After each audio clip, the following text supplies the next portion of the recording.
You're listening to Conversations in Bed with me, Joleene and me, Ken Case. This is the freshest, funnest, most fantastical podcast out there that supports healthy, polarized relationships that takes place right in our bed. Don't go anywhere. We're about to give you the goods on love, life, and leaning into truly powerful relationships right now.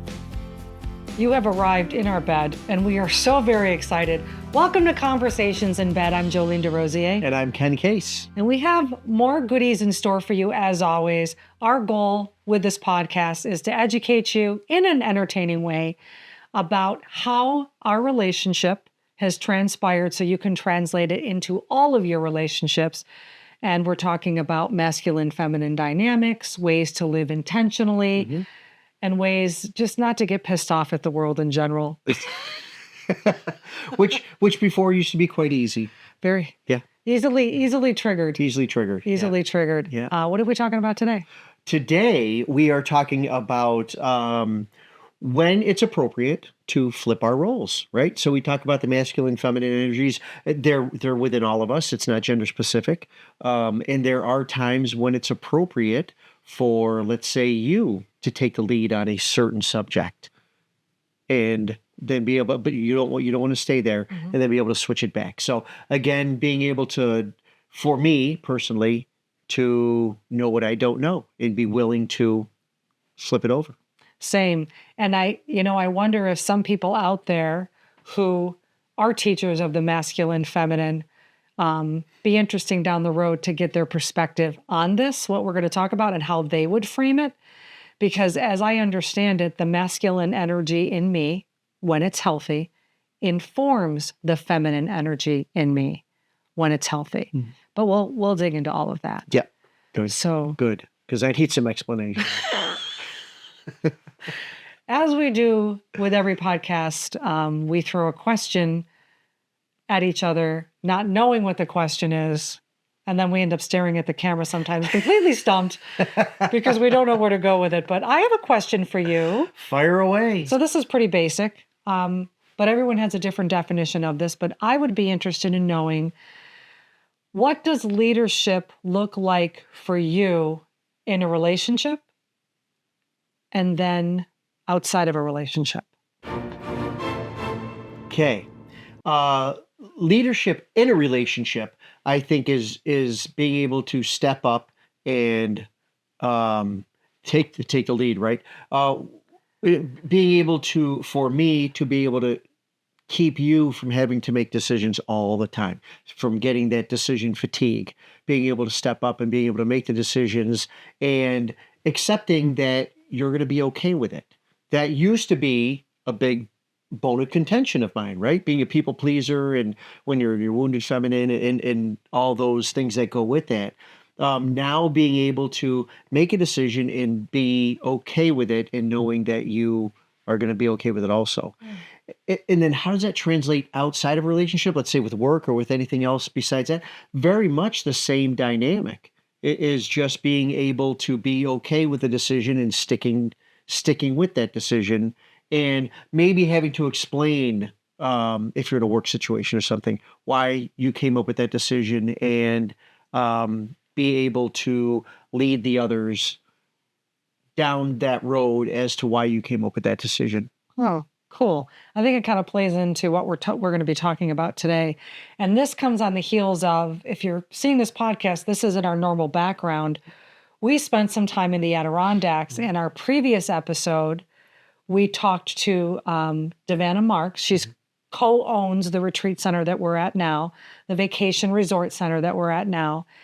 And her leadership skills, when she was sitting here between us, were infectious. So yes. The way I see leadership is, and this is new to me, is leading calmly and trusting. So I think what I've learned over the years is, instead of projecting an idea onto somebody or forcing an idea onto somebody, it's choosing to listen and be open to hearing somebody's ideas and implementing them softly. So not aggressive, which is a version of me that I'm still working on, But I guess just trusting. I think when you trust an idea that's in a space, that is an energy. And that energy is picked up by the people around you. And when they know they're being heard and they're trusted, that is an excellent leadership skill. And that is what you do to me. You give me that space with your leadership. And I trust it because it's a beautiful energy. Yeah. And for me, that too has been a journey, right? To get to that place. In the past, it very well may have been, I would sense that you're not totally on board with it. So all of a sudden I would just retreat and say, but whatever you want, being that people pleaser type of thing. So yeah. You turn on your heels pretty quick with that now. You recognize you don't need to do that. Yeah. It was definitely a practice. Definitely a practice to get there. That's for sure. And as you said, always learning and always healing. So Yep. yeah. Daily. Yep, absolutely. Daily. Well, my love, what is in your mug? So in my mug, we are at Chimney Mountain, and as we talked about before, Devana is having coffee branded that she wanted to have for this specific area that relates to this. And so when people come, they can enjoy a local and something that is tied to this area and tied to this really center that we're at. And so she has the coffees brewed out of Albany. And she basically gives them the notes of what she would like to have and stuff, and then they go in and then they kind of formulate it. And this one is just it's a bold roast. She likes a bold coffee, and so she wanted it earthy, right? Mm-hmm. She said mud, right? There's mud and mushrooms, right? In a good way. And this is really delicious stuff. This is a prototype. But I think it's nailed. I think we're lucky, baby, because we get to test this prototype. Yeah. I just had an idea. Yeah. We should create a Conversations in Bed coffee. Oh, there you go. A flavor. We could talk about the different notes and flavors. Yeah. But it's fun. It was listening when she was sitting here. She was explaining how she was explaining to them. They roast the beans and they grind the beans and all of that. They said, what do you want? And she's like, make it taste like nature. Make it earthy. Make it mushroomy. And I think with this prototype, she's nailed it. And she has other flavors too. She has a cold brew she shared with us, but we haven't tried it yet. Yeah. Yeah. Yeah. We're going to roll here. We have such a good idea, I feel like. But just to let listeners know, so there's a video version of the podcast. You may be watching it now. There's the audio version. You may be listening to it now. We are in the Adirondack Mountains on Indian Lake in northern New York State. Mm-hmm. We are in God's country, as they say. It is the darkest sky with the brightest stars. This piece of property has 9 cabins on it. It's over 40 years old that it's been functioning as kind of like a family resort center and now retreat center. Devana and her husband, Tim, recently hosted a manifestation retreat with 12 women. So we are so grateful that she allowed us to come into this space to podcast from this cabin, and there's 9 of them. This is just one bedroom in this massive structure that we're in. So, I mean, like I said, the video version, we're showing you right now over my voice what it looks like on the outside. Yeah. We're showing you the mountains. We're showing you the water and the wildlife that is here. There's a bear that's creeping around here. We haven't run into yet. I mean, at least as of us taping this, but I mean, if we do, we're going to show you a video if we made it out alive. All right. You ready to dive in, my love? Let's dive in. Okay. So when you agree to swap, who takes the lead? Mm-hmm. So just to recap, if people are new, as you said, everyone possesses the masculine and feminine energies. Someone has to take the lead. In an ideal relationship that works and is polarized, the masculine energy takes the lead. But we've discovered there's times where the knowledge or know-how isn't present, and that's not a judgment or anything negative, in me or you, and we swap roles essentially, remaining polarized to get to the next space. Yep. So a good example of that. A good example of that was, well, recently we had a discussion, um, and it's surrounded around finances. And while we're trying to build, build our lives and build a business and build everything, everything, finances plays a key role, right? Hmm. And people have different philosophies about finances and how to get to where they need to be. Um, and so we had a discussion, and you did it one way and I did it another, and we talked out those differences. First, let me say we had a disagreement. Hmm. There was a little bit of a conflict, and we had to take a little, breathing moment, and then we came together and we addressed each other maturely, and we talked about it and said, well, let's figure out how we can make this work together. That's the key, together. I listened to you, you listened to me. Your way seemed to make sense. And so that was that was basically your domain of expertise, Love that. right? Thank you, Devana. Yeah. Yeah. Yeah, for giving us that turn. I love it. So I was able to, say, yeah, that does make sense. And there's more than one way to skin a cat, right? Absolutely. So taking that and letting you take the lead, and you made the point. You said, let's give this a shot. This is how I've done it all my life. This has always worked for me. So let's see if we can translate this into our relationship and get that to work. But I don't want to do this full time. So, once we get this figured out, ideally it slides back to you wanting to be in your feminine, and then I'll take that back over on the masculine, and I'll be able to follow that template. So that's one example. I love that though, because I don't know what I don't know, and you don't know what you don't know. Mhm. And we talked about our experiences and what the outcome was each way. You can tell a healthy polarized relationship when the ego is removed to put everything on the table for both of us to be able to say, this works and this doesn't work. And I want to stress that we were very careful with language. Mm. And we Yeah. need to have another podcast episode on that where we really dive into that, because the way we address things is not accusatory, it's not judgmental, it doesn't minimize one another. And it was hard. It was really hard Yeah. to talk about what to do with, I don't know, let's just say there's a pile of money in front of us, how to best allocate it in different spaces, get the most bang for our buck, take care of some debts so we could have new space for new money to build this. So good. And I would say you were still very much in a leadership role because you gave me the space to share it and you received it. And in a wounded space, you may have been offended by that. Definitely. Yeah. Yep. And thinking back to the way that it used to be, and one of the reasons why I opted to go down that road and to listen and to take your advice is because I looked at my past history and how things had played out.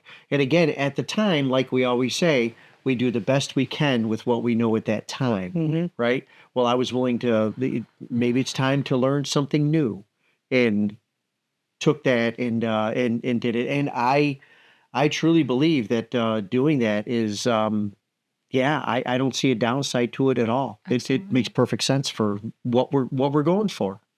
And then we decided, once we put this structure into place, and we're still building it and still having realizations, right? Mhm. That is going to be the role you take. Because in my opinion, you get things done, which makes me feel safe. So the books go to you and the updates go to you, and you're able to say to me, here's what happened with this today. Here's where I put this today. Here's how this is going to grow. Mhm. And I have absolute confidence in that. And I know there's couples out there that really struggle.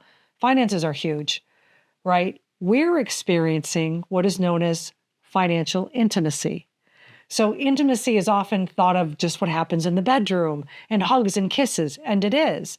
But when you can sit down and have a conversation about something like finances, and you walk away from the table feeling full, feeling complete, feeling heard, that's intimate. Mm-hmm. Yeah. It's such a great feeling to be able to come to that realization. I think because, and I don't want to keep harping on finances, but that is such a huge issue with so many couples. Mhm. You know, it really, really is.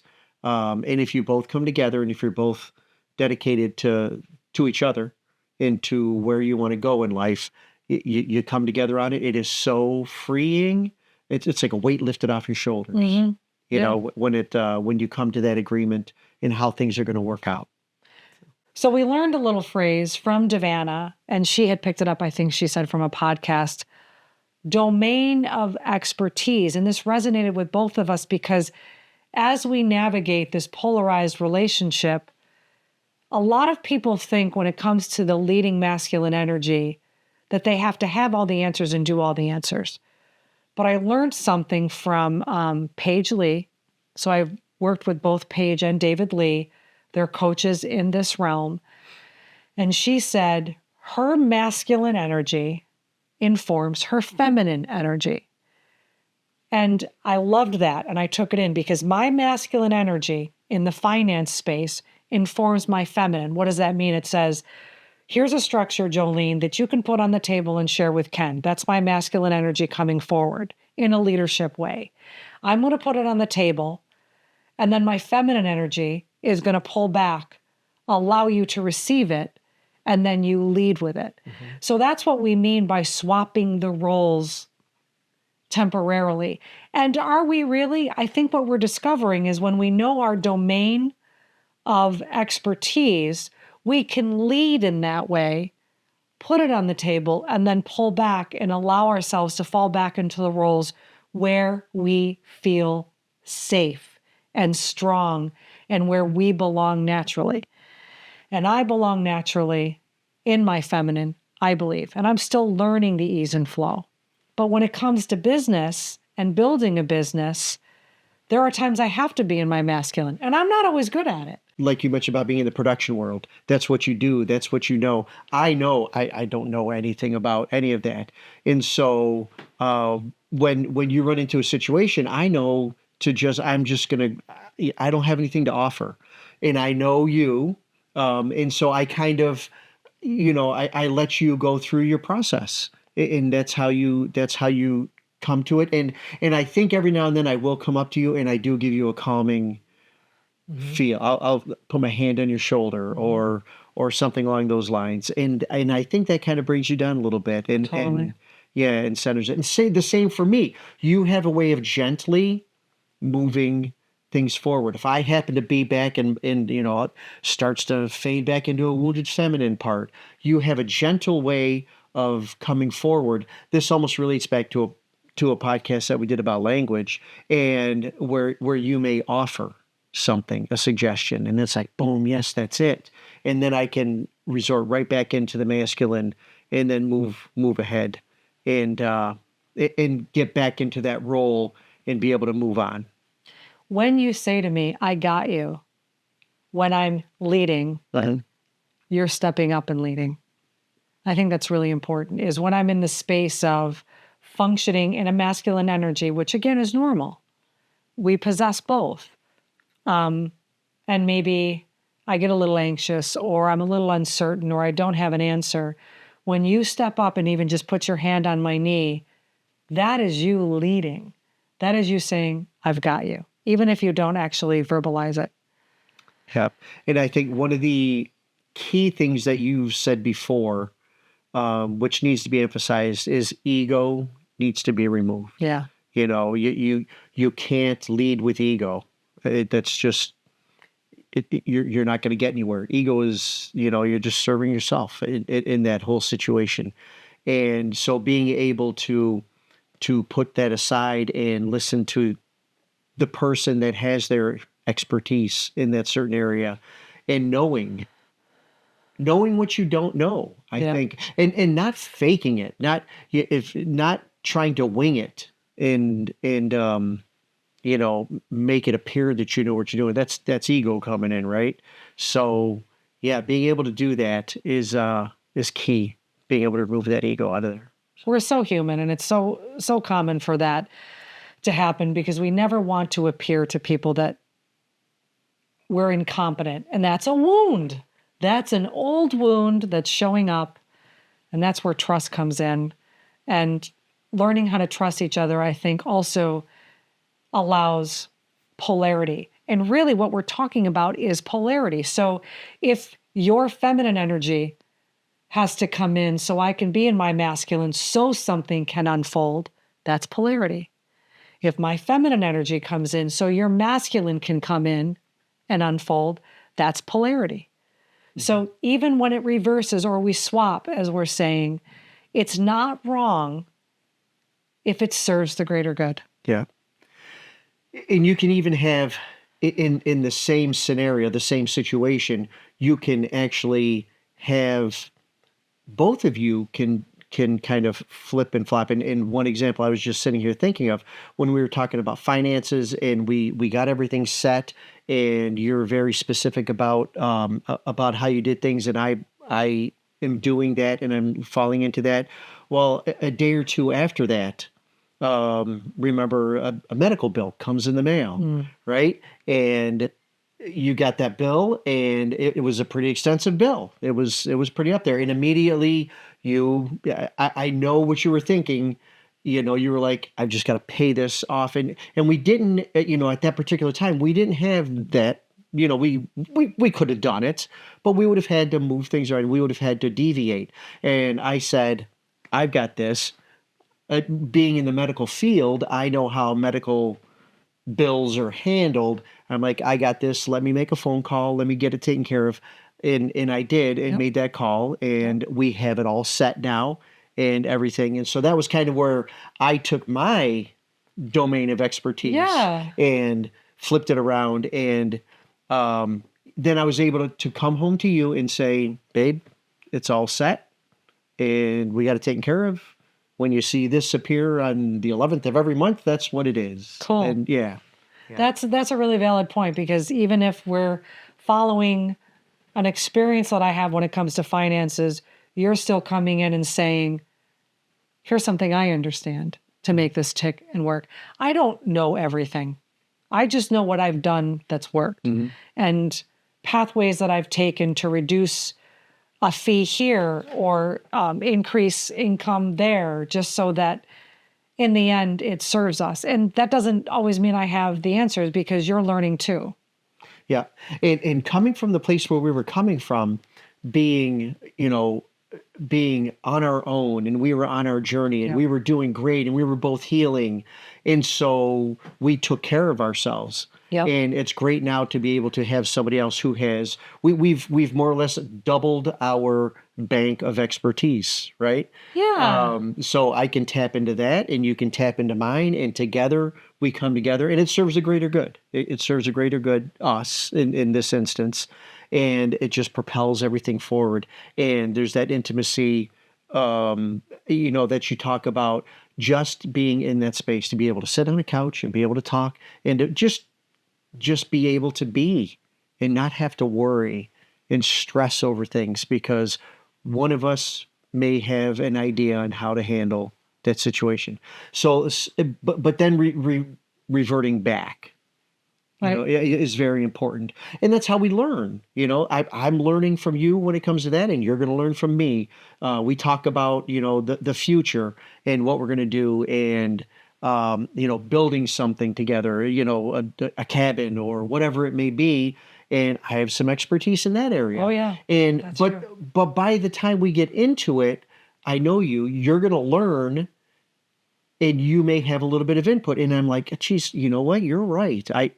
I know what I know about that, but hearing you come in with something different, it might spark something, and it's like flipping it around. So we're both leading in that area. Yeah. What I love is you've built a cabin before. You know what this process is like, and I literally, when you've talked about it, I know I don't have to worry about a thing, and I honestly don't care what it looks like because I know you're going to make sure everything is in order. You know exactly what needs to be done.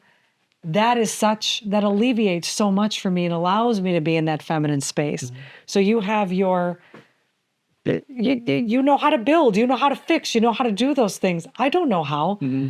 I mean, I can nail some things together and hodgepodge it, but that's your area of expertise and your domain. And that I'm going to come to you and I'm going to let you lead in that space. And sure, I may have a thought or an idea, but I respect so much that you know that area and that space that I don't think I could bully my way into it and feel good about it. That was an old version of me, Yeah. thinking I had all the answers. Yeah, I certainly want, and I'm sure it'll happen, is suggestions. I would like this, or boy, wouldn't this be cool, or wouldn't that be cool? And I'll make it happen. Or not make it happen and explain why that can't happen. Yeah. So yeah. Yeah. So this is polarity.